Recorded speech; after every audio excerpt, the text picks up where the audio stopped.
Então, vamos lá. Queria agora, em nome de Jesus, chamar o nosso pastor Insano. Cadê o pastor Ivan aí? Chega aí, meu pastor, chega aí. Insano! Lindão. Cadê a galera do púlpito? Abre aqui espaço. É o seguinte, a gente vai ter que sentar aqui em cima, que na igreja não tem espaço. Beleza? Deixa só o púlpito passar aqui rapidinho. Abre espaço aqui pra gente, rapidinho. E aí a gente vai fazer tipo uma roda aqui ao redor dele. Deixa ele bem no meio. Vamos todo mundo sentar aqui mesmo, galera, tá? Vamos todo mundo sentando, vai dando espaço. Vamos só abrir um meio aqui, só não fica na frente, amém? Pode sentar aí. Isso. E aí, ficou top. Glória a Deus. Aleluia! Quem está feliz aí com Jesus? Glória a Deus, que bênção. Ano passado nós estivemos juntos no Acamp e eu prometi que esse ano minha esposa viria, pastora Insana, esteve lá esse final de semana. Já está lá em Brasília, na nossa igreja, pregando hoje à noite lá, né? Voou agora de madrugada e eu fiquei para estar com vocês aqui essa noite. Normalmente eu não fico no domingo fora da minha igreja, mas o Bruno me obrigou. Pastor Bruno é um amigo, né? E é uma bênção estar aqui com vocês nessa noite. O Senhor tem me levado para estar com muitos irmãos metodistas wesleyanos, né? Daqui a 2 semanas nós vamos estar lá em Petrópolis, lá com o pastor Aguinaldo, ministrando lá. E o Senhor tem nos levado e tem sido uma bênção. Amém? E hoje eu tenho uma palavra de Deus para as nossas vidas, que não é só para essa galera aqui que já me ouviu esse final de semana todo, é para vocês também, né? Então vocês, cala a boca aí, tô brincando. Qualquer coisa eu jogo o microfone daqui mesmo, tô brincando. Mas vocês que estão aqui, eu quero que você receba essa palavra de Deus também na sua vida, em nome de Jesus. Deus tem uma palavra para a gente nessa noite, amém? Você pode dizer amém? Glória a Deus, aleluia. Para quem ainda não me conhece, eu sou Ivan Júnior, pastor Insano, e tem uma foto ali da minha família, né, que eu sempre gosto de mostrar, algumas pessoas já conhecem aí. Essa é a minha... Como assim vocês estão cortando a foto da minha esposa? Não faço um negócio desse. A minha melhor parte, aí sim. Glória a Deus. Há 21 anos atrás, o Senhor me resgatou das trevas para a sua maravilhosa luz, me tirou da escravidão do diabo, da pornografia, da imoralidade, da promiscuidade, da prostituição, me restaurou, transformou a vida num final de semana, no encontro com Deus, e eu descobri que foi no mesmo final de semana do Elvésio, né? 19, 20 e 21 de setembro de 2003, vai fazer 21 anos agora em setembro. Todo ano eu celebro essa data. Ano passado eu fiz um bolo de aniversário, celebrei com a igreja uma festa de aniversário dessa data, porque eu celebro todos os anos a data que o Senhor me resgatou, me transformou a minha vida e me abençoou com uma família tão preciosa. Ele disse que Ele faria o solitário habitar em família. E o Senhor me tirou da depressão, todas as acusações do diabo, né, dos pensamentos suicidas, do complexo de inferioridade, das crises de identidade, restaurou a minha vida, me deu uma esposa, me deu esses filhos preciosos que são uma bênção do Senhor. O João Antônio, meu filho, já é um pregador do Evangelho, está fazendo culto na escola, ele chega em casa, pai, hoje eu ganhei 5 almas para Jesus lá na escola, né? E aí ele começou a fazer um culto lá na escola, agora o diretor está participando, agora os professores já estão participando também, né? Então o Senhor tem nos abençoado e isso é um privilégio, é uma honra, né, de Deus nas nossas vidas, é a graça, a misericórdia do Senhor nas nossas vidas, amém? E eu tenho desafiado a nossa geração a amar mais o Senhor e a sua palavra. Aqueles que já me acompanham aí sabem que eu tenho feito projetos e desafios para levar as pessoas a amarem mais a palavra do Senhor. Eu estive aqui com vocês no começo do ano e falei a respeito de como eu concluí esse desafio que eu fiz, o desafio de copiar a Bíblia inteira à mão. Então, por 2 anos, eu copiei cada um dos 31.102 versículos da Bíblia à mão. Foram 5.610 páginas escritas à mão. 110 canetas, num período de 738 dias, sem falhar nenhum dia, para a honra e glória do nome do Senhor. E eu mostro isso não como um feito memorável simplesmente, mas porque eu tenho sido impelido pelo Espírito Santo a me desafiar e desafiar a minha geração, a ir além dos seus próprios limites, a vencer as suas limitações e ir além em Deus e viver coisas maiores em Deus. Eu sempre tenho dito que se você quer viver aquilo que você ainda não viveu, você precisa fazer aquilo que você ainda não fez. Se ousar a sair muitas vezes do lugar confortável para se desafiar a viver novos níveis. E hoje eu vim aqui dizer para todos vocês que nessa noite Deus vai desafiar você nesse lugar. Amém? Você pode dizer amém? Então levante sua mão comigo e diga: Espírito Santo, eis-me aqui. Pode me desafiar, Deus. Qual é a tua direção? Especificamente para a minha vida. Fala, a tua palavra diz que os filhos são guiados pelo Espírito de Deus. Hoje, Espírito de Deus, eu quero ouvir a tua voz, o teu desafio para mim, aceitá-lo e vencê-lo no nome de Jesus. Você pode dizer amém? Então tem sido sobre isso. Esse desafio foi um desafio que muitas pessoas fizeram. Nós lançamos esse desafio e muitas pessoas aceitaram o desafio e também fizeram. E em especial eu quero dar um testemunho que eu recebi recentemente de uma senhora de 70 anos de idade. Essa é a Miriam, ela tem 70 anos de idade, no Rio de Janeiro ela mora, e ela aceitou o nosso desafio e com 70 anos de idade ela copiou a Bíblia inteira em 2 anos. Durante esse período ela fez 2 cirurgias, sendo uma na perna e outra no braço direito. E quando ela estava se recuperando da cirurgia no braço direito, ela não podia copiar com o braço direito, mas ela não quis parar o desafio e ela começou a copiar com a mão esquerda, para não parar o desafio. E ela copiou toda a Bíblia naqueles cadernos todos ali e venceu esse desafio. E isso foi algo muito especial para a gente, porque a Miriam não acreditava mais que aos 70 anos de idade ela poderia ser usada por Deus. E ela fez isso. E ela mandou, a filha dela mandou o testemunho para a gente postou nas nossas redes sociais. O vídeo deu mais de 200 mil visualizações e nós começamos a receber muitas pessoas pedindo para mandarmos o cronograma para a gente colocar no grupo, porque queria também copiar a Bíblia, e incentivadas a gastar mais tempo com a palavra de Deus, a copiar também a Bíblia inteira. E ali o Senhor pôde trazer esse alento para a vida dessa senhora, de entender que ela, aos 70 anos de idade, está sendo usada para desafiar outras pessoas a se dedicarem mais à palavra de Deus. Então, esses desafios têm sido uma bênção para as nossas vidas. Nós tivemos uma outra irmã nos Estados Unidos, que ela é uma brasileira que mora nos Estados Unidos, uma senhora também, e ela aceitou o nosso desafio, e ela copiou a Bíblia, ela colocou no coração dela que ela queria fazer a dela em 8 meses. Então, ela copiou a Bíblia inteira em 8 meses, e depois de copiar a Bíblia toda em 8 meses, ela se desafiou a fazer de novo em inglês. E nos 2 anos que eu fiz uma cópia da Bíblia em português, ela copiou a Bíblia toda em português e depois em inglês. Sabe, mostrando para mim e para você que quando a gente se desafia, a gente pode ir muito além do que a gente imagina. Amém ou não? Então Deus tem desafios para as nossas vidas nessa noite, amém?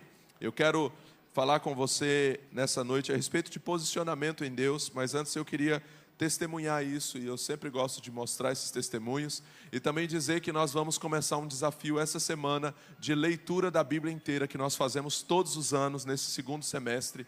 Nós vamos ler a Bíblia toda agora. Eu terminei hoje a leitura da Bíblia inteira em 21 dias. Nós fizemos um desafio de ler a Bíblia toda em 21 dias. Nós fazemos o desafio de ler a Bíblia toda em 42 dias há muito tempo, desde 2010, que eu tenho esse desafio de ler a Bíblia toda em 42 dias. Todos os inícios do ano, nós começamos os anos lendo a Bíblia inteira em 42 dias. E aí, esse ano, eu me senti desafiado a ir um pouco mais além. Falei, vamos fazer em 21 dias. 42 dias já está muito normal. A gente precisa de algo mais insano. Vamos fazer em 21 dias. E aí o pessoal, quando eu postei, falou assim: pastor, mas 21 dias para ler a Bíblia toda? Eu falei, é culpa da Madonna e da Anitta. né? Porque quando eu vejo esse povo fazer loucura para o capeta, eu falo, eu tenho que ser mais louco por Jesus, eu tenho que fazer coisas mais loucas pelo meu Senhor, porque tem muita gente aí fazendo loucuras por esse mundo, pelas coisas dessa terra. E aí lancei esse desafio e foi um tempo incrível. Nós lemos a Bíblia toda online, né, conectados com várias pessoas do Brasil, entrando todos os dias às 4h42 da manhã. Nós entramos pelo Zoom, né, começamos lendo 8 horas por dia a primeira semana, e a gente fez um cronograma amortizado. Fizemos a maior parte no começo, para depois ficar mais tranquilo, e aí aproveitamos o mês das férias, ali pegamos uma semana mais intensa, 8 horas por dia. Nós começávamos a ler às 4h42 da manhã e terminávamos 1h da tarde, nos primeiros 5 dias. E aí depois que a gente passou dos históricos e entramos nos poéticos, aí foi ficando mais tranquilo, 3, 4 horas por dia. E hoje nós completamos essa leitura, né? E para ser mais insano, Deus me trouxe para Manaus nesses últimos 3 dias, porque aqui é 1 hora a menos, então em vez de 4h42 da manhã, é 3h42 da manhã. Então eu estava às 3h42 da manhã, antes de ontem para ontem, lá na chácara, lendo até o dia amanhecer, né? A garotada acordou de manhã já fazendo barulho, né? E eu lá, terminando a minha leitura com o pessoal online. E aí quando foi ontem, eu fui, né, o sinal estava um pouco ruim lá na chácara, e eu fui para a casa de um amigo aqui em Manaus, e fiz hoje de manhã. Terminei às 3h42 da manhã, nós completamos essa leitura. E agora, na quarta-feira, nós começamos o desafio de ler a Bíblia toda em 142 dias. Acho que tem um banner aí do desafio de 142 dias. Nós vamos ler a Bíblia toda. Esse é mais tranquilo, de agosto até dezembro. 142 dias, dá cerca de 45, 50 minutos por dia de leitura. É algo totalmente possível para você que talvez tenha mais dificuldade com a questão do tempo. Mas nós vamos estar começando essa semana. Tem um banner aí, amigo? É para onde que eu olho? É para lá? É que está o pessoal da mídia aqui? Ah lá, ó. Vai ser esse aí, ó, Caçadores dos Tesouros da Bíblia, desafio 142 dias. Você pode se inscrever lá no nosso site, você vai receber um cronograma, vai ser colocado no grupo e vai participar conosco. A partir de quarta-feira, nós estaremos lendo a Bíblia inteira até dezembro. Então, se você fez aquele projetinho de final de ano, de que ia ler a Bíblia todo esse ano e já se perdeu pelo meio do caminho, você tem uma nova oportunidade agora de ler a Bíblia toda ainda esse ano. Amém? Então, está aí o desafio para você. E a gente vai ter um desafio sobre finanças também, que a gente faz todos os anos, 28 dias, orando intencionalmente, todos os dias de madrugada, às 4h42 da manhã, horário de Brasília. 3h42 para vocês aqui, cerca de 40 minutos de oração online, conectado com várias pessoas do Brasil, intencionalmente pela nossa vida financeira. E temos vivido novos tempos nas nossas vidas financeiras, muitos testemunhos através desse entendimento de sermos intencionais nessa área e orarmos e jejuarmos sobre isso. Então, o desafio Diligência Financeira, que nós temos também algumas aulas a respeito desse assunto de finanças. Dentro desse desafio, são 28 dias, começa na outra segunda-feira, e você se inscreve no nosso site, www.redeinsana.com.br.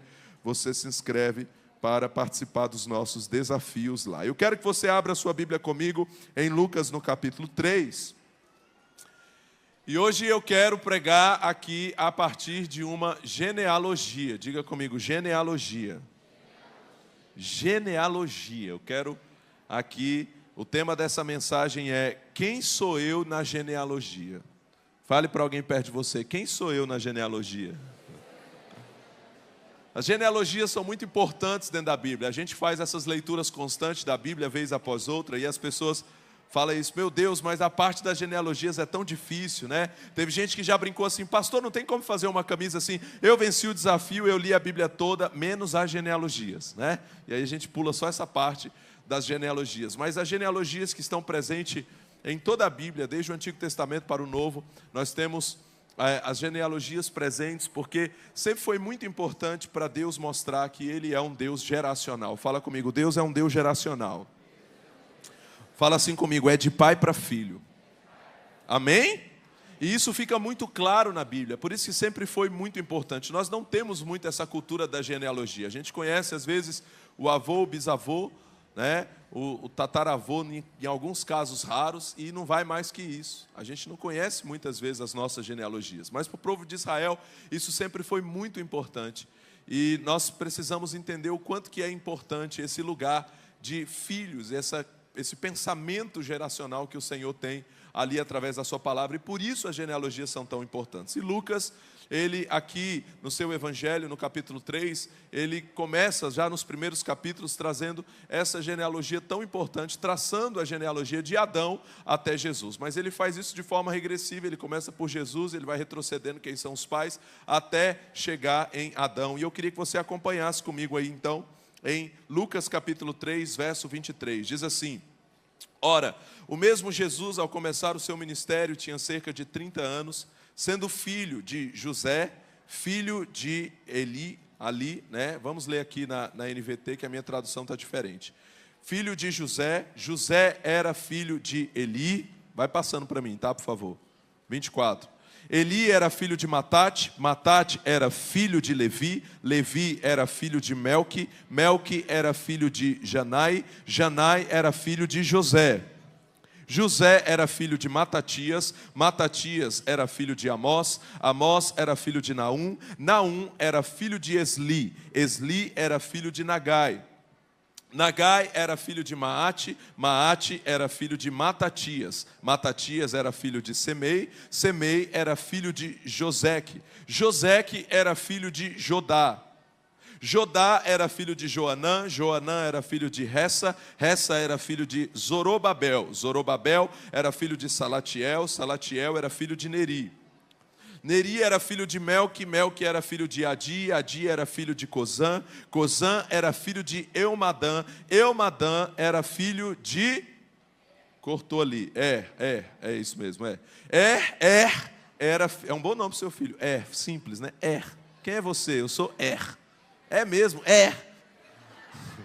era filho de Josué, Josué era filho de Eliezer, Eliezer era filho de Jorim, Jorim era filho de Matate, Matate era filho de Levi. Levi era filho de Simeão, Simeão era filho de Judá, Judá era filho de José, José era filho de Jonã, Jonã era filho de Eliaquim. Eliaquim era filho de Meleá, Meleá era filho de Mená, Mená era filho de Matatá, Matatá era filho de Natã. Fala comigo, Natã. Natã era filho de Davi. Davi era filho de Jessé, Jessé era filho de Obed, Obed era filho de Boaz, Boaz era filho de Salmão, Salmão era filho de Naasson. Naasson era filho de Aminadab, Aminadab era filho de Admim, Admim era filho de Arni, Arni era filho de Esrom, Esrom era filho de Pérez, Pérez era filho de Judá. Judá era filho de Jacó, Jacó era filho de Isaque, Isaque era filho de Abraão, Abraão era filho de Terá, Terá era filho de Naor. Naor era filho de Serugue, Serugue era filho de Ragaú, Ragaú era filho de Faleque, Faleque era filho de Eber, Eber era filho de Salá. Salá era filho de Cainã, Cainã era filho de Arfaxade, Arfaxade era filho de Sem, Sem era filho de Noé, Noé era filho de Lameque, Lameque era filho de Matusalém, Matusalém era filho de Enoque, aquele que andou com Deus 365 anos, quando ele tinha 365 anos e Deus o tomou para si. Enoque era filho de Jared, Jared era filho de Maalaleel, esse também é um bom nome para você dar para o seu filho, Maalaleel. Maalaleel era filho de Cainã, Cainã era filho de Enos, Enos era filho de Sete, Sete era filho de Adão, e Adão era filho de Deus. Fala comigo, Adão. Olha aí, aplaudindo. Ó. Você vê que a pessoa é crente quando ela aplaude a genealogia. Adão era filho de Deus. Então aqui você tem toda uma genealogia, existem duas genealogias de Jesus traçadas, uma por Mateus, lá no Evangelho de Mateus, e outra por Lucas, aqui no Evangelho de Lucas. As duas têm uma diferença, e a maioria dos historiadores acreditam que está porque uma é traçada a partir de Salomão, filho de Davi, e outra é traçada a partir de Natã, porque Jesus era filho de Davi, descendente de Davi, tanto por meio de Maria, que foi aquela que o gerou fisicamente nesse mundo, como também por José, que legalmente, pela legislação da época, e também seria pela legislação de hoje, ao assumir Maria como sua esposa, ele passa a ser legalmente também da descendência de Davi, passa a fazer parte ali, e Jesus passa a ser seu filho. Então Jesus é filho de Davi, de José, que era descendente de Davi por meio de Salomão, e ele também é filho de Maria, que era descendente por meio de Natã. Davi teve um filho chamado Natã, e dele veio também ali a descendência de Maria, que era a mãe de Jesus. Então Jesus é duplamente o filho de Davi. E o filho de Davi que veio a esse mundo, ele nos incluiu nessa genealogia. A pergunta que eu te fiz dentro do tema dessa mensagem é: quem é você? Quem sou eu nessa genealogia? Aonde que em Cristo nós somos colocados nessa genealogia? E nessa última leitura agora que nós fizemos, quando nós estávamos passando pela genealogia, o Espírito Santo começou a ministrar isso ao meu coração, e por isso nasceu essa mensagem, desse entendimento que nós precisamos ter, a partir de onde o Senhor nos colocou, quando nós o recebemos como Senhor e Salvador das nossas vidas. Quantos aqui receberam a Jesus como Senhor e Salvador da sua vida? Se você recebeu o Senhor Jesus como Senhor e Salvador da sua vida, e se você não fez isso, você pode fazer isso hoje aqui em nome de Jesus, amém? Mas se você recebeu o Senhor Jesus como Senhor e Salvador da sua vida, você foi colocado nessa genealogia, amém? Você foi incluído nessas gerações aqui. E aonde que eu e você fomos incluídos aqui? João escreve no capítulo 1, que no princípio era o verbo era Deus, o verbo estava com Deus, nele estava a vida era a luz dos homens, a luz resplandece nas trevas, e as trevas não a compreendem, que ele veio para os que eram seus, e o verbo se fez carne, e entre nós habitou. E ele diz assim no verso 12, ele veio para os que eram seus. Quem eram seus? Diga comigo, os judeus. O judeu, essa galera toda aqui, era o povo do Senhor. O Senhor escolheu Abraão, e a partir de Abraão ele disse: eu vou fazer um povo para mim, em ti serão benditas todas as famílias da terra. Eu vou fazer um povo a partir de Abraão. Propriedade peculiar, Êxodo 19:5 vai chamar, propriedade peculiar dentre todos os povos. Então Deus separou esse povo. E Jesus veio em um primeiro momento para esse povo, os descendentes de Abraão, aqueles que nasceram do sangue, da carne, descendência de Abraão. Mas o texto diz lá em João, no capítulo 1, no verso 12, que a todos, que ele veio para os que eram seus, ou seja, para esses descendentes de Abraão, mas esses não o receberam. E o texto continua dizendo assim: mas a todos quanto receberam, deu-lhes o poder de serem feitos filhos de Deus, os quais não são nascidos do sangue, nem da vontade da carne, nem da vontade do varão, mas da vontade de Deus. Então, onde eu e você entramos nessa genealogia? Eu e você entramos aqui, no mesmo lugar que estava Adão. Aonde que estava Adão aqui? Adão, filho de Deus. Qual é o meu lugar nessa genealogia? Eu sou filho de Deus. Você pode levantar sua mão e dizer: eu sou filho de Deus. Repete comigo esse texto, diga: mas a todos quanto receberam, deu-lhes o poder de serem feitos filhos de Deus. Fala assim: eu recebi a Jesus como Senhor da minha vida, como Salvador da minha vida. Então eu sou, em Jesus Cristo, filho de Deus. Fala assim: tão filho quanto era Adão, tão filho quanto era Abraão, tão filho como era Davi, tão filho como era Jesus, que se fez filho para fazer de mim também filho. Ele era o unigênito, o único filho, e se fez o primogênito para fazer de mim e de você filhos também. Então em Cristo eu me torno tão filho como Jesus. Você está aqui? Amém? Então só quem é filho de Deus, diga: eu sou filho de Deus. Ei, não são todos filhos de Deus. Existe esse discurso lá fora, né? Todo mundo é filho de Deus. Não, biblicamente não são todos filhos de Deus. Mas a todos quanto o receberam, deu-lhes o poder de serem feitos filhos de Deus. Então quem são os filhos de Deus? Aqueles que receberam o Senhor Jesus como seu Senhor e Salvador. Isso é básico, amém ou não? Isso tem que estar claro para a gente. Por incrível que pareça, não está para muita gente. Tem muita gente que acha que, né, veio para a igreja, se batizou e só mudei de religião. Não entendeu ainda o que aconteceu no mundo espiritual. Você foi colocado no mesmo lugar que Adão, você se tornou filho. Você está sentado nessa mesa como um filho. Você não está embaixo da mesa comendo as migalhas que caem da mesa. Você foi colocado nessa mesa como um filho. Você faz parte dessa genealogia, amém? Agora, diante de tudo isso, eu falo para você que o que tem me feito meditar sobre isso nesses dias é: qual é a nossa responsabilidade diante da identidade de filho que nós temos? Entendendo que eu faço parte disso, entendendo que eu sou um filho de Deus, o que eu vou fazer a partir disso? E nessa noite eu queria realmente te trazer esse pensamento. Por quê? Porque não basta ser filho. Nós precisamos entender que nós precisamos nos posicionar a partir disso. Eu fui ministrar esses dias em uma conferência de jovens e ficou muito forte para mim essa palavra, e o tema era somos herdeiros. Diga comigo, somos herdeiros. E o Senhor falou comigo muito forte isso.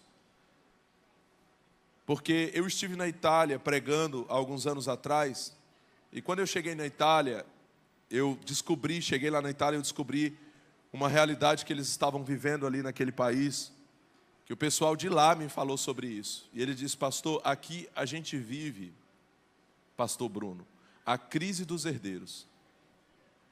Falei: como que é a crise dos herdeiros? Eles foram me explicar. Ele falou: a Itália, ela prosperou muito, ela cresceu muito, existiram pessoas que pagaram um preço para fazer dessa nação uma nação economicamente forte, uma nação poderosa. Ele falou: mas veio uma próxima geração, e os herdeiros disso, eles se acharam no direito de só gastar a fortuna dos seus pais. Eles chegaram e eles pegaram tudo pronto. Eles pegaram uma nação rica, eles pegaram fortunas, e eles entenderam que a gente vai gastar tudo, porque a gente é herdeiro. A gente vê isso de vez em quando na internet, né? A pessoa falando: eu queria ser herdeiro, né? Tem muito isso, né? E eles viveram essa realidade: nós somos herdeiros, nós vamos gastar aquilo que foi conquistado para nós. Ele falou: e hoje nós vivemos o fruto disso. Por quê? Porque esses que vieram depois, essa outra geração que veio depois, não se preocupou em construir também para a próxima geração. Eles disseram: nós vamos gastar, e eles ficaram aqui curtindo, vivendo a vida, né? Curtindo a vida adoidado, e se esqueceram de construir para as próximas gerações. E agora eles estavam vivendo uma crise. Por quê? Porque esses herdeiros não souberam como cuidar desse tesouro que lhes foi passado. Sabe, eu quero dizer para você que o Senhor nos incluiu na sua genealogia, o Senhor nos fez filhos. O Senhor nos deu esse lugar de filhos à sua mesa, mas o que nós vamos fazer a partir disso? O que nós vamos fazer a partir disso? Eu tenho visto, nunca se cantou tanto, pelo menos do meu tempo para cá, eu não sou tão antigo assim como o pastor Bruno, por exemplo, que tem 30 anos a mais que eu de ministério. Eu não sou, mas de pelo menos 21 anos atrás para cá, quando eu me reconciliei, um pouco mais, porque eu sou filho de pastor criado na igreja, tive esse tempo que eu me desviei, mas fui criado na igreja. Eu nunca vi um tempo como esse, onde se canta tanto, se declara tanto a respeito de ser amado por Deus. A maioria das nossas canções tem a ver com isso: eu sou amado por Deus, eu sou filho, eu sou precioso, eu sou florzinha de Jesus, aleluia, né? Eu sou o queridinho de Deus. E nunca se cantou tanto sobre isso. E eu não estou aqui falando mal sobre isso. Eu acho que é importante a gente ter a consciência desse nosso lugar à mesa como filhos, amém ou não? Mas sabe, nós precisamos entender que não se resume somente a isso. E hoje eu queria dizer para você que não basta ser herdeiro, não basta ser amado por Deus, você precisa também se colocar nesse lugar de responder a esse amor que lhe foi confiado. Amém ou não? E eu quero completar dizendo para você, deixando para você um exemplo, que na verdade é um arquétipo do Antigo Testamento, mas que é um modelo negativo para nós, de alguém que verdadeiramente não soube desfrutar dessa herança que lhe foi deixada. e que ele se tornou um modelo para nós de como não sermos. Um filho amado chamado Salomão. Diga comigo, Salomão. Salomão é um exemplo na Bíblia desse tipo de herdeiro. Desse cara que recebeu tudo pronto, porque Davi não podia construir o templo. Deus falou, seu filho vai construir. Mas Davi preparou tudo, deixou tudo pronto para ele. Salomão foi lá, construiu, se ocupou, fez algumas coisas especiais, compôs muitos provérbios, muitos cânticos, né? Fez muitas coisas, mas Salomão foi se perdendo ao longo da sua vida. E ele se tornou esse modelo. E quando Neemias é um dos que falam sobre ele, Neemias no capítulo 13, eu queria que você desse uma olhada comigo nesse texto, a partir do verso 25.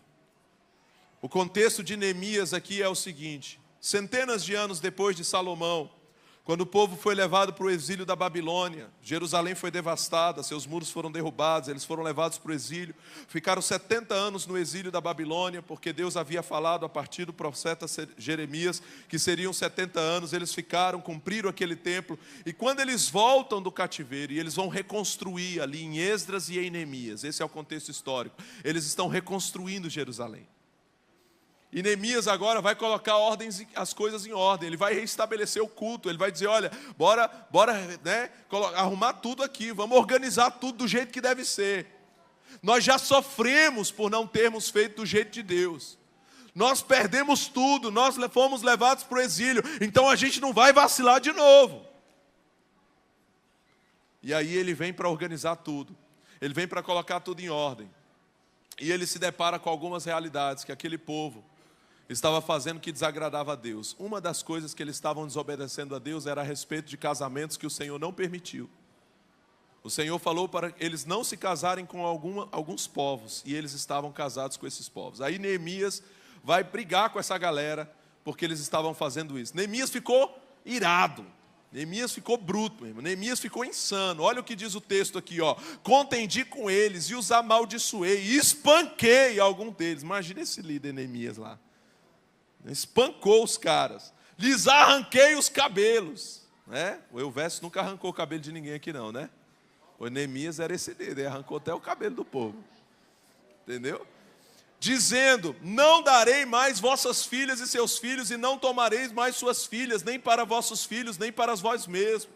Ele estava falando dentro de um contexto, mas aí eu quero enfatizar o que ele fala a respeito de Salomão, como Salomão se tornou esse modelo de como não ser, esse modelo negativo, esse exemplo negativo. Ele diz assim, ó, não pecou nisso Salomão, rei de Israel? Todavia, entre muitas nações, não havia rei semelhante a ele. Ele está dizendo, ó, Salomão era o cara, meu irmão, era o mais top de todos, e ele era amado do seu Deus. Você pode repetir isso comigo? Diga, e ele era amado do seu Deus. Fale para alguém perto de você, não basta ser amado de Deus. Amém ou não? Salomão era amado do seu Deus, e Deus o constituiu rei sobre todo Israel. Não obstante isso, as mulheres estrangeiras o fizeram cair no pecado. Verso 27. Dar-vos-íamos aos ouvidos para fazermos todo esse grande mal, prevaricando contra o nosso Deus, casando com mulheres estrangeiras. Aí ele vai entrar nesse assunto com eles, mas olha só como ele fala de Salomão aqui. Salomão era esse homem, Salomão era esse cara amado por Deus, Deus entregou a ele coisa que ele não entregou a ninguém, meu irmão. A Bíblia diz que as pessoas vinham de longe trazer riquezas para Salomão, que nunca houve algo como no tempo de Salomão. Esse cara era herdeiro, esse cara tinha tudo para ser o mais top, mas ele foi tão reprovado por Deus. Lá em 1 Reis, no capítulo 11, nós temos um momento em que fala sobre a reprovação de Salomão. A partir do verso 1, 1 Reis capítulo 11, a partir do verso 1, lá diz assim, ó, presta atenção aqui. Ora, além da filha de Faraó, amou Salomão muitas mulheres estrangeiras, moabitas, amonitas, edomitas, sidomitas e etéias. mulheres das nações, do que havia o Senhor dito aos filhos de Israel: não caseis com elas, nem casem elas convosco, pois vos perverteriam o coração para seguirdes os seus deuses. A estas se apegou Salomão pelo amor. Tinha 700 mulheres, princesas, e 300 concubinas. Era o herdeiro, meu irmão, que tinha muita mulher, era 1000 mulheres. E suas mulheres lhe perverteram o coração.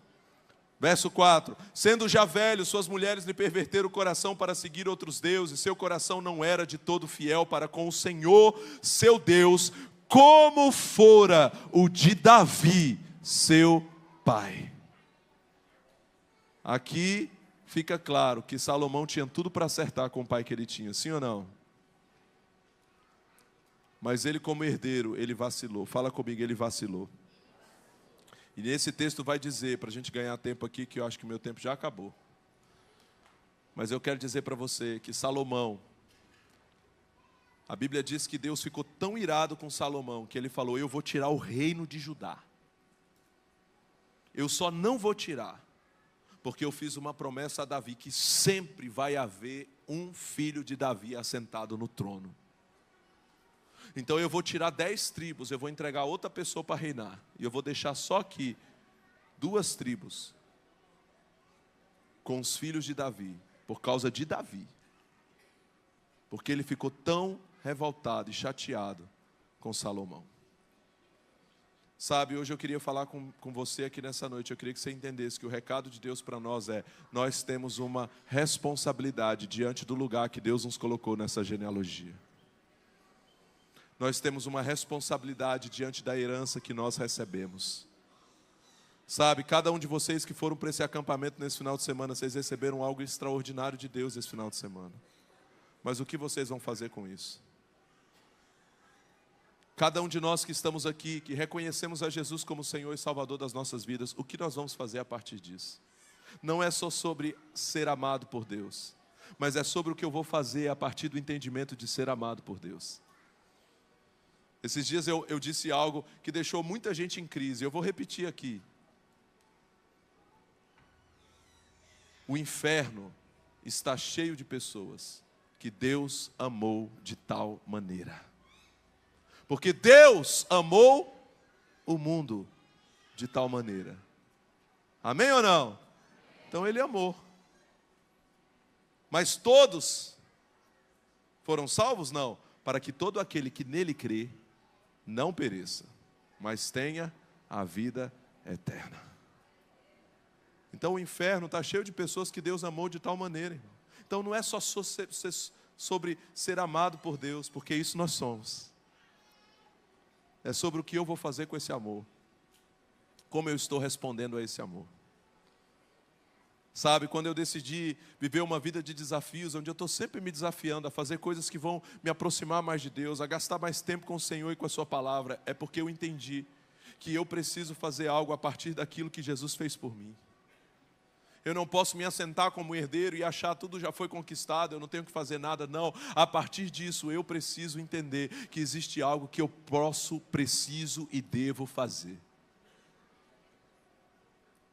E quando eu olho para Salomão e para Davi, eu vejo essa diferença. Porque Davi era um homem que estava constantemente nas batalhas do Senhor para a vida dele. Davi era um homem de desafios. Davi era um homem que estava ali na batalha, na guerra, meu irmão. E a Bíblia tem capítulos inteiros falando sobre as vitórias militares de Davi, que enfatizam que o Senhor dava vitórias a Davi aonde quer que ele fosse. Davi não vivia ocioso. E o dia que Davi ficou de boa, a Bíblia diz, no tempo em que os reis deveriam sair à guerra, Davi ficou em casa, ficou à toa, na sua zona de conforto. Fale para alguém perto de você, sabe qual é o lugar mais perigoso? A sua zona de conforto. Davi ficou nesse lugar. No tempo em que os reis deveriam sair à guerra, Davi ficou no palácio, à toa. Aí foi para o Instagram. Aí viu os stories da Batseba. Mandou mensagem para ela, ela respondeu. Mandaram nudes. Davi mandou um Uber buscá-la. E deu ruim. Deu ruim ou não deu? Deu ruim para ele e para gerações dele. Por quê? Porque esse é o lugar perigoso. Agora Salomão, depois que ele construiu o palácio, sabe o que ele ficou? De boa, vou curtir. Ficou tranquilo. E como alguém já disse, mente vazia é o quê? Mente vazia é o quê? Não foi diferente com Salomão. Sabe, hoje eu vim aqui dizer para você, você precisa aceitar os desafios de Deus para a sua vida. E fazer valer a pena a herança que Deus entregou para você. Você foi colocado nessa genealogia, você é filho. Mas não queira que ao seu respeito seja dito assim, e ele foi tão amado por Deus, mas infelizmente ele se perdeu.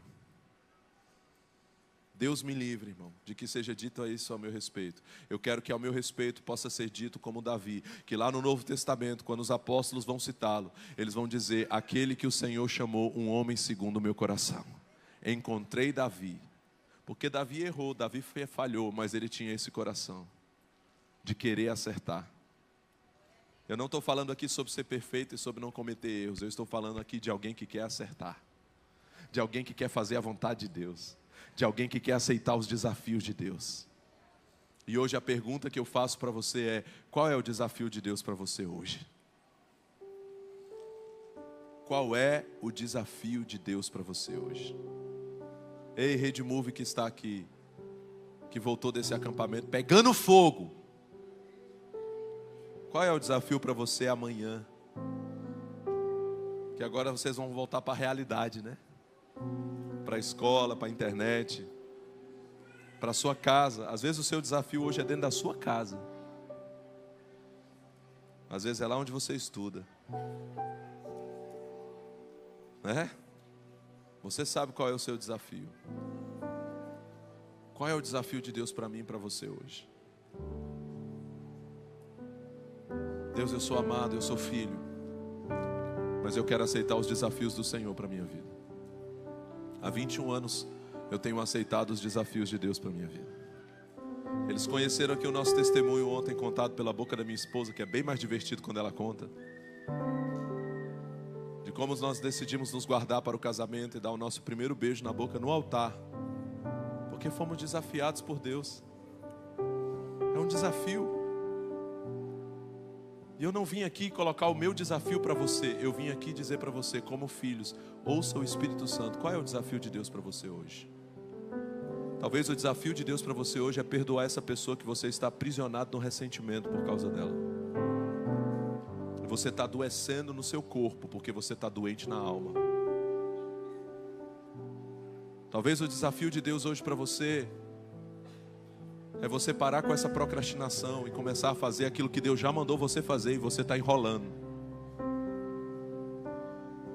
Talvez o desafio de Deus para você hoje é voltar a algo que você já fez um dia, mas você parou. E Deus está dizendo para você, é tempo de voltar. É tempo de voltar a esse lugar. Talvez o desafio de Deus para você hoje é se agarrar mais a essa palavra. Porque quando eu pergunto nos lugares, quantos aqui já leram a Bíblia inteira? Sabe, é vergonhoso saber que esses dias está viralizado na internet o vídeo de um cara que é ateu bebendo cerveja num show de humor e dizendo, eu pergunto para as pessoas, você crê que Jesus é tudo isso mesmo? E que a Bíblia é sobre ele, que é o livro dele? E a pessoa me responde, eu creio com toda a minha força. Ele diz, e você já leu esse livro? E a pessoa diz, não, não li não. Então talvez o desafio de Deus para você é não deixar para o ano que vem. O desafio de Deus hoje para você é se comprometer mais com Deus. O desafio de Deus para você hoje talvez é o ministério. Hoje eu estou aqui porque eu aceitei um desafio de Deus para a minha vida. De sair da posição confortável e decidir transformar vidas. Existem vidas aqui que foram transformadas esse final de semana porque alguém aceitou o desafio. Porque o Elvésio aceitou o desafio de fazer esse acampamento. Um desafio. Sim ou não? Poderia dizer, rapaz, vou mexer com isso para quê? Mas Dá tanto trabalho. E dá mesmo. Mas não é sobre o trabalho, irmão. É sobre o privilégio de fazer aquilo que Deus me chamou a fazer. Eu quero ser como Davi. Eu quero que seja escrito ao meu respeito como foi escrito sobre Davi. E o Senhor dava vitórias a Ivan por onde quer que ele fosse. Porque eu decidi aceitar os desafios de Deus para a minha vida. Quando eu aceitei o desafio de copiar a Bíblia toda à mão, eu falei, meu Deus, como vai ser isso? Eu viajo tanto e eu tenho uma vida tão corrida e é tão desafiador. E eu estou aqui, irmão, testemunhando para você que eu já copiei, já venci o desafio. Antes do tempo era 742 dias, eu fiz em 738. Sem falhar nenhum dia. E que eu já estou aqui ensaiando a minha próxima cópia. Por quê? Porque eu não quero viver uma vida sem desafios. Hoje eu quero que você feche os seus olhos no seu lugar nessa noite. Aí mesmo sentado como você está. O Espírito Santo vai te desafiar hoje aqui. Se você é um filho de Deus, como você declarou que é, mas a todos quanto o receberam, deu-lhes o poder de serem feitos filhos. Também está escrito, pela vida do apóstolo Paulo, que os filhos são guiados pelo Espírito de Deus. Nessa hora, o Espírito Santo vai te desafiar. Existe algo que você precisa hoje se posicionar em Deus. Você vai ouvir de Deus um desafio para a sua vida. Talvez o desafio de Deus para você agora vai ser: deixa esse pecado. Chegou a hora de dar um basta nisso e de acabar com isso. Porque apesar de ser amado, você pode ser alguém que é amado, está caminhando para o inferno, amado por Deus, por aceitar coisas na sua vida que estão destruindo você. E talvez o desafio de Deus para você é: deixa isso hoje. Hoje é dia de dar um basta nisso. Talvez o desafio de Deus para você é ministerial hoje, para você aceitar uma missão, aceitar um chamado, aceitar algo que Deus está te convidando a esse lugar. Talvez o desafio de Deus hoje para você é na sua vida profissional. Talvez é na sua vida financeira. Muitos dos desafios que Deus fez ao longo dessa minha jornada foi na minha vida financeira. Ofertas insanas que o Senhor me desafiou a entregar, coisas que o Senhor me desafiou a renunciar. Mas nessa noite Deus tem um desafio para você, que vai tirar você de uma zona de conforto, que vai tirar você talvez desse lugar confortável e dizer: eu aceito o desafio. Pastor Bruno agora aceitou o desafio de Deus de ter um terceiro culto. É sobre aceitar desafios. Isso é desconfortável. É para dar, como o irmão falou aqui agora há pouco, para dar um conforto maior para você, mas é desconfortável aqui para quem aceita o desafio de dizer: poxa, é mais um culto, é mais um trabalho que a gente vai ter de organizar mais um culto. Qual é o desafio de Deus para você hoje? Espírito Santo, fala nesse lugar. Fala nesses corações. Fala, Deus, com cada uma dessas pessoas que estão aqui. Feche os seus olhos hoje. E o Espírito Santo vai dizer: eu te desafio. Ele vai colocar um desafio no teu coração. Uma entrega, uma renúncia. Começar ou recomeçar. Deixar. Algo que Ele vai te chamar a fazer ou a deixar de fazer. Sopra o Espírito Santo sobre essa casa. Sopra sobre essa casa, Espírito Santo. Fique com seus olhos fechados. Eu não vou te chamar aqui à frente. Eu já vou entregar aqui a palavra, mas eu quero que, apesar de você não vir aqui à frente, eu queria que você se posicionasse diante de Deus. E se você nessa noite ouviu um desafio de Deus para a sua vida e aceita esse desafio, se você entendeu qual é o desafio de Deus para você hoje, você decide aceitar esse desafio aí no seu lugar, você vai se colocar de pé. Você vai se levantar no seu lugar como alguém que se levanta para dizer: eu aceito o desafio de Deus para mim hoje. Fique de pé no seu lugar agora. Você que aceita esse desafio que Deus colocou aí no seu coração, vai se colocando de pé. Você que aceita o desafio que Deus colocou no seu coração. Espírito Santo. Espírito Santo. E não é na sua força e não é no seu poder, é no poder dele que você vai vencer. Você só tem que jogar a pedra, é Deus que vai derrubar o gigante. Você só tem que lançar as redes, é Deus que vai trazer a pesca. Você só tem que se levantar e dizer: eu aceito o desafio, e Deus vai te capacitar. Deus vai trazer o recurso, Deus vai trazer a força, Deus vai te fortalecer. Espírito Santo, olhe para cada uma dessas pessoas. Isso vale para vocês que estão aqui também, jovens, adolescentes. Você ouviu um desafio de Deus para você, vai ficando de pé aqui mesmo ao altar. Olha para cada uma dessas pessoas, Espírito Santo, que hoje estão aceitando o desafio do Senhor para a vida delas. Que hoje aceitaram esse desafio. Às vezes um desafio tão simples para alguém, mas que é um desafio para ela. Hoje, Deus, eu oro para que o Senhor possa capacitar cada pessoa a vencer esse desafio que o Senhor colocou em seus corações. Deus, como vai valer a pena? Todo desafio traz recompensas.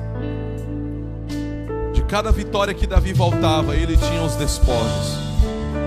Nós voltaremos com os despojos dos nossos desafios, Deus. Nós voltaremos com as recompensas dos nossos desafios, Senhor. Você vai colher o fruto disso. Esses dias eu recebi o testemunho de uma pessoa que em uma pregação como essa, ela aceitou um desafio que era tão desafiador para ela. Era o desafio de pregar numa conferência que ela era líder também, mas ela não tinha coragem de pregar. E nesse momento o Espírito Santo falou com ela: esse é o meu desafio para você hoje, você vai pregar. E ela me mandou o testemunho agradecendo, porque ela aceitou aquele desafio e Deus honrou ela e usou ela tremendamente. Quando nós aceitamos os desafios, nós vamos colecionar testemunhos. Vale a pena obedecer a direção do Espírito Santo e aceitar o desafio de Deus. Espírito Santo, eu quero te agradecer nessa noite, porque muitos serão os testemunhos, Deus, que nós teremos aqui, das pessoas que aceitaram os desafios de Deus para suas vidas, Pai. Hoje eu oro por cada um desses, Deus, no nome de Jesus, que eles possam voltar dessas batalhas com seus despojos, com os frutos dessa colheita, desses desafios que eles decidiram vencer, no nome de Jesus. Se você crê nisso, diga amém, em nome de Jesus, e aplauda o Senhor, em nome de Jesus.